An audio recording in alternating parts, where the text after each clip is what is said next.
오늘 욥기서 38장 19절에서 41절 말씀입니다. 하나님이 하시는 일들을 계속해서 그렇게 말씀합니다.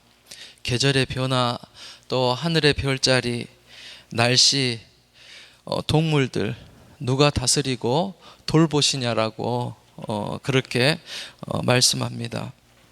다 하나님께서 섭리하시고 또 돌보시고 다스리는 것입니다. 19절에서 21절 보면 빛과 어둠도 하나님이 창조하셨다. 그리고 빛과 어둠이 다니는 길도 만들어 놓으셨다라고 말씀합니다. 다 생명의 빛에 나오게 되면 어둠이 쫓겨가는 것처럼 하나님께서는 우리 믿음의 사람들을 빛의 길로, 생명의 길로 인도하시는 줄로 믿습니다. 22절에 보면 곳간에 들어갔느냐, 우박창고를 보았느냐라고 그렇게 말씀합니다. 하나님이 말씀하시는데요, 뭔가를 이렇게 창고에 쌓아두신 것처럼 그렇게 말씀하십니다. 23절에 보니까 환난의 때, 어려울 때 사용하시려고 또 교전과 전쟁을 위하여서 이것들을 남겨놓으셨다라고 그렇게 말씀합니다. 눈, 곳간, 우박 창고가 있는데 하나님 것은 이렇게 자연을 통해서 무언가를 준비하고 계시다는 그러한 비유입니다. 왜 그것들이 필요할까요? 바로 적절할 때 하나님께서 사용하시려고 합니다. 환난의 때, 또 고난의 때, 어려운 때 하나님께서 사용하시려고 하신다는 것입니다. 이렇게 바로 하나님은 구원의 창고도 그렇게 예비하여 주시고, 우리 믿음의 사람들이 어려운 일을 당할 때, 또 고난에 봉착할 그 즈음에 하나님께서 이 창고를 열으셔서 우리 하나님의 자녀들을 구원을 경험하게 하신다라는 그런 말씀입니다. 같은 말씀이 시편 31편 19절의 말씀에 있어요. 주를 두려워하는 자를 위하여 쌓아두신 은혜, 그 주께 피하는 자를 위하여 인생 앞에 베푸신 은혜가 어찌 그리 큰지요 라고 그렇게 고백합니다. 은혜를 베푸실 뿐만이 아니라 미래에 주시려고 쌓아두신 그러한 은혜가 있다라고 말씀하시는 것입니다. 애굽이 이렇게 이스라엘 백성들을 핍박할 때 하나님 앞에 간절히 기도합니다. 너무 고역이 심하니까 사는 것이 너무 힘드니까는 하나님 앞에 기도할 때 하나님께서는 모세를 태어나게 하세요. 그런데 이 모세가 태어난 것은 이스라엘 백성에게 당장 영향을 주지 않잖아요. 어린아이 하나가 태어난 것이. 그런데 어때요? 모세는 하나님의 응답이었어요. 이스라엘 백성들이 하나님 앞에 부르짖을 때 하나님의 응답이었어요. 그것은 뭐예요? 하나님께서 쌓아두신 은혜였어요. 하나님이 준비하시고 예비하여 두신 그런 은혜였습니다. 이건 무엇입니까? 나하고 상관없는 것 같아요. 나는 기도하는데 아무 일도 안 일어나는 것 같지만 하나님은 어때요? 자연환경을 통해서 또 사람을 세우시고 돕는 자들을 일으키셔서 준비시키신다는 거예요. 그리고 때가 되면은 그 창고를 열어서 은혜를 베푸시는 것처럼 그러한 하나님의 응답으로 준비하신 것들을 통하여서 우리 믿음의 사람들을 어려울 때 세우고 구원하신다는 그런 말씀이십니다. 주께 피하는 자에게 하나님을 그 창고를 열어두시고 이러한 은혜와 축복을 더하여 주시는 줄로 믿습니다. 잊지 말라는 거예요. 나를 위해서 쌓아두신 그런 은혜가 반드시 있다. 내가 하나님 앞에 기도하고 있는 이 모든 것 하나님은 들으시고 준비하시고 계시고 예비하시고 계신다는 사실을 꼭 믿고 당장 내 앞에 큰일이 일어나지 않아도 믿음 흔들리지 않고 끝까지 기도하는 우리가 되었으면 좋겠습니다. 24절에서 30절 말씀을 보면 눈과 비, 이슬, 또 우박, 번개, 폭우, 서리, 얼음, 물 이런 것을 가지고 또 말씀하시는데 이건 뭐냐면 날씨도 계절도 하나님께서 주관하신다는 그런 말씀입니다. 이런 자연의 법칙의 그 뒤에 배후에는 하나님이 일하시고 계신다는 거예요. 하나님이 섭리하시고 다스리신다는 그런 말씀입니다. 농사를 지어 보셨어요? 저는 영인에 처음에 사역을 딱 갔어요. 가가지고 산에다가 사택이 산에 있었어요. 산 몇 번지였어요. 교회는 밑에 가 있고 산 위에가 이렇게 사택이 있었어요. 처음에는 너무 무섭더라고요. 혼자 거기에서 전도사로 가서 있는데, 근데 가자마자 뭘 했냐면 오이를 사다 심고 거름을 퇴비를 갖다가 땅에다 퍼서 밭을 이렇게 삽으로 뒤집어 가지고 고를 이렇게 내고 고추도 심고 상추도 심고 그렇게 해서 뭐 이렇게 나무도 세워가지고 해놨어요. 근데 목사님께서 한 달 되니까 제가 그거 일과 끝나면 들어가서 열심히 밭을 이렇게 갖고 놨거든요. 내려와서 밑에서 살아라 그러시더라고요. 다른 분이 가셔서 사르셨어요. 그래서 이제 추수할 때 되니까는 그것을 가져다 주시더라고요. 전도사님이 열심히 이렇게 해놓은 거 아무도 모르게 제가 뒤에다가 해놨거든요. 그런 생각이 났어요. 우리 계절에 따라서 작물을 심잖아요. 다 봄이 되면은 뭐 감자도 심고 열무도 심고 알타리도 심고 이런 것들 심잖아요. 얼갈이도 심고 상추도 근대도 대파도 심고 그러잖아요. 그리고 또 4월이 되면 어때요? 옥수수도 심고 또 들깨도 콩 종류 심잖아요. 지금 완두콩 나왔고 강낭콩 나왔고 이런 콩들 심고 또 참외도 심고 호박도 심고 그렇잖아요. 이렇게 5월이 되면 토마토 심고 6월이 되면 감자 수확하고 거기다 서리태 심고 그렇게 하면서 농사를 짓잖아요. 또 7월이 되면 그 당근도 심고 2차 하잖아요. 파종을 당근이나 옥수수나 이런 것들은 다시 또 심어요. 파종해서. 그리고 9월이 되면 김장할 거 배추, 무, 김치, 마늘 뭐 이런 거 하죠. 김장 채소 갓. 그리고 겨울 지나기 전에 마늘도 심고 양파도 심고 보리도 심어서 우리나라 이렇게 한 해 농사가 이렇게 가요. 그건 뭐예요? 계절의 변화에 따라서 심는 거예요. 그걸 거스를 수가 없어요. 사람이 하나님이 섭리해 놓고 창조해 놓으신 그 계절의 변화에 순응해서 사람들이 살아가는 거예요. 그런데 어때요? 부지런하게 이렇게 뭐 잠을 안 자고 농사를 지어놔도 하나님께서 비를 안 주시면 또 볕을 안 주시면 또 그것을 너무 과하게 줘가지고 볕만 많이 쬐거나 또 비만 많이 내려도 작물은 잘 자라지 못해요. 열심히 사람이 김을 메고 씨를 뿌리며 이렇게 가꾸지만 하나님께서 따뜻한 기운으로 땅을 이렇게 돋워두지 않으시면 또 날씨가 받쳐주지 않으면 수확을 할 수 없다는 거예요. 다 적당하게 비도 내려주셔야 되고 바람도 주셔야 되고 햇빛을 주셔야지만이 열매가 맺고 또 익고 곡식이 여뭅니다. 우리는 농사 안 지어서 상관없는 일인가요? 아니에요. 농사가 잘 안 되면 어때요? 채소값이 엄청 올라가면 우리들 또 생활고가 힘들어지잖아요. 다 영향이 가는 거예요. 그렇게 영향을 받아요. 하나님이 도우시지 않는다면 그런 피조물들은 또 자연이나 식물들은 잘 자라날 수 없다는 그런 말씀입니다.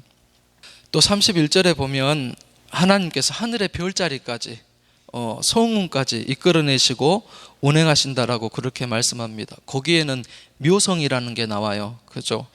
좀 생소할 거예요. 저도 성경에 이렇게 검색해 보니까 3번 나오더라고요, 구약에. 그런데 그 별자리를 제가 이제 검색해서 찾아봤어요. 이게 뭔가 묘성이라는 게. 저도 좀 생소해서 찾아봤더니 우리말로는 쫌생이 별이라고 그러더라고요. 성운을 말해요. 그리고 영어로 보니까는 플레이아데스라고 그렇게 말하더라고요. 이 별자리는 성운이에요. 은하수처럼 성운인데 언제 잘 보이냐면 봄이 지나고 여름이 올 때 잘 보이는 별이에요. 그러니까 성경에서 이 묘성을 얘기할 때는 따뜻한 기운을 의미해요. 따뜻한 기운, 꽃이 피게 하고 잎이 무성하게 하고 하는 그런 따뜻한 기운을 얘기하는 거예요. 그리고 또 뒤에 보니까 삼성이라는 그런 또 별자리가 나와요. 이것은 오리온 자리예요. 겨울이 오기 전에 겨울 하늘에 가장 밝게 보이는 그런 성운이에요. 이렇게 겨울의 문턱에서 밝게 빛나기 때문에 겨울하고 이렇게 연결을 시켜요. 그러면서 말씀에 그러죠. 삼성의 띠를 풀 수 있느냐라고 그렇게 말합니다. 이게 무슨 말씀입니까? 어떤 사람도 겨울이 오는 것, 서리가 내리는 것, 추위가 오는 것을, 이 계절의 변화를 막을 수 없다라는 그러한 말씀입니다. 우주의 만물, 별자리까지, 소음까지 다스리시고 또 이렇게 창조하신 하나님을 절대적으로 의지하면서 살아가야 된다는 그러한 말씀입니다. 하나님의 섭리, 창조의 섭리를 거스를 수 없다는 것이죠. 묘성은 뭘 말합니까? 아까 말씀드렸던 것처럼 이렇게 따뜻한 그런 기운을 말합니다. 성경에서는 이것을 하나님의 그런 역사로 의미하기도 해요. 그래서 성령의 그런 감화를, 또 은혜를, 그런 역사를 묻고들 자가 누가 있습니까? 라고 말하는 거예요. 하나님의 위로가 내 속에 들어오는 것, 하나님의 은혜가 내게 임하는 것은 막을 수가 없다는 거예요. 성령의 일하심을 막을 수 없다는 그러한 말씀입니다. 바로 내가 하나님 앞에 엎드려 기도할 때 하나님의 그런 따뜻한 기운이, 성령이 나를 만지고 또 이렇게 일으키시고 위로하시고 세우시는 그러한 선한 기운들을 묻고들 자가 없다라는 그러한 말씀입니다. 이것은 무엇입니까? 소생하게 해요. 꽃이 피게 해요. 잎이 무성하게 하는 그런 일들을 해가는 것입니다. 우리 삶에도 성령께서 찾아오셔서 우리 삶을 주관하시고 역사하시면 이러한 삶의 그러한 증거들이 또 일어나게 될 줄로 믿습니다. 삼성의 띠라고 그래요. 이것은 뭐냐면 아까 말씀드렸듯이 추위, 이런 것들을 말해요. 서리의 끈을 풀 수 있느냐라고 말합니다. 사람은 할 수가 없죠. 그러나 우리 하나님은 그렇게 하십니다. 삼성이 다가오면 겨울이 오는 것처럼 우리 마음이 추위로 또 서리로 꽁꽁 얼어붙은 것처럼 되어질지라도, 이건 뭐예요? 절망이 찾아올지라도 또 어둠이 찾아올지라도 내 힘으로는 풀 수 없지만은 하나님이 역사하시면 그것도 풀어낼 수 있다는 것입니다. 그러면 그런 때가 오면 어때요? 막 의심이 나고 두려움이 생기고 불안하고 그래요. 닥치지도 않았는데. 엊그저께는 집에 이제 아이들하고 잠깐 이렇게 밖에 바람을 쐬고 싶어 해서 내려왔는데 아래층에 사시는 젊은, 이제 애를 낳아서 1개월 됐더라고요. 근데 몸이 노랗다고 아이가 병원에를 막 가려고 막 뛰어가는 거예요, 급하게. 그래서 뭔 일이냐고, 애 낳고 오셨냐고 이제 얘기하고 이렇게 쳐다보니까는 뭐 황달기가 있는 것처럼 좀 그렇더라고요. 근데 우리 애들은 다 그랬거든요. 냈다 다 노랗고 눈도 막 이렇게 노랗고, 그 기간이 한 4개월 정도 됐었어요.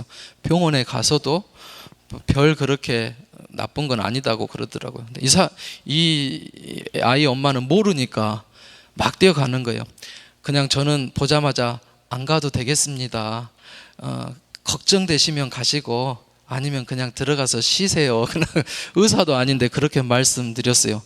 그러니까 안 가고 돌아가서 집으로 올라가더라고요. 이번 주에 이제 주말에 가게 되니까 그때 가서 병원에 가겠노라고.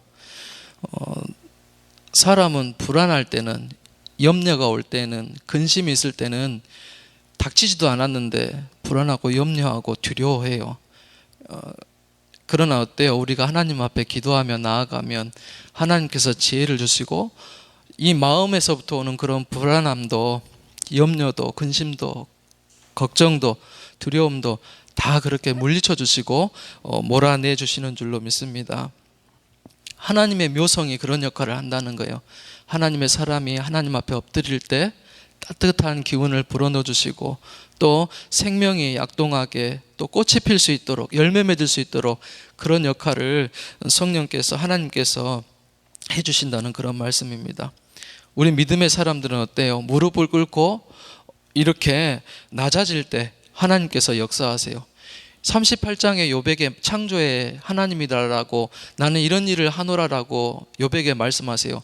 그 욥 앞에 하는 말이 무엇이겠어요? 욥이 그 말씀을 들으면 나는 겸손해질 수밖에 없고 낮아질 수밖에 없고 엎드릴 수밖에 없고 하나님을 바라볼 때 찬양할 수밖에, 감사할 수밖에, 예배할 수밖에 없는 그런 피조물이고 미문에 불과하다는 거예요. 하나님께서는 그것을 깨닫고 알아라라고 욥에게 이런 창조의 하나님, 또 섭리하시는 하나님, 주관하시고 다스리시는 하나님에 대해서 욥에게 말씀해 주시는 거예요. 그리고 뒤에 보면은 39장 9절에서 41절 보면 또 사자와 까마귀 얘기가 나와요. 39장으로 계속해서 이어지는데 이것도 뭐예요? 하나님이 돌보신다는 거예요. 사자의 먹이도, 그 굶주릴 배를 누가 채우겠냐 이거예요. 까마귀도 누가 그것을 먹이느냐 이거예요. 하나님께서 돌보시고 먹이신다는 거예요. 하나님의 자녀의 일들도 마찬가지겠죠. 우리들에 적용한다면 그렇게 미물들도 하나님은 사랑하시고 지키시는데 하물며 하나님의 자녀는 어떻게 했느냐라는 그런 말씀입니다. 우리는 이렇게 창조주 하나님 앞에 겸손하게 늘 낮춰야 됩니다. 내 자아가 일고 생각이 앞서고 경험이 앞서고 내 의지가 이렇게 세워져서 믿음보다 앞서가지 않도록, 하나님보다 앞서지 않도록 우리는 늘 기도할 때 우리의 마음과 생각을 돌아봐야 될 줄로 믿습니다. 그래서 창조의 하나님 바라보면 감사할 수밖에 없고, 예배할 수밖에 없고, 찬양할 수밖에 없고, 또 그렇게 하나님을 찬양할 때 하나님 어때요? 보이지 않게 우리의 삶 가운데 자연을 통하여서, 사람을 통하여서, 우주 만물을 통하여서 섭리하셔서 하나님의 자녀의 삶을 더 귀하고 아름답게 세워주실 줄로 믿습니다. 그런 승리의 길, 믿음의 길 가는 우리들이 될 수 있기를 주님의 이름으로 소원합니다. 기도하시겠습니다.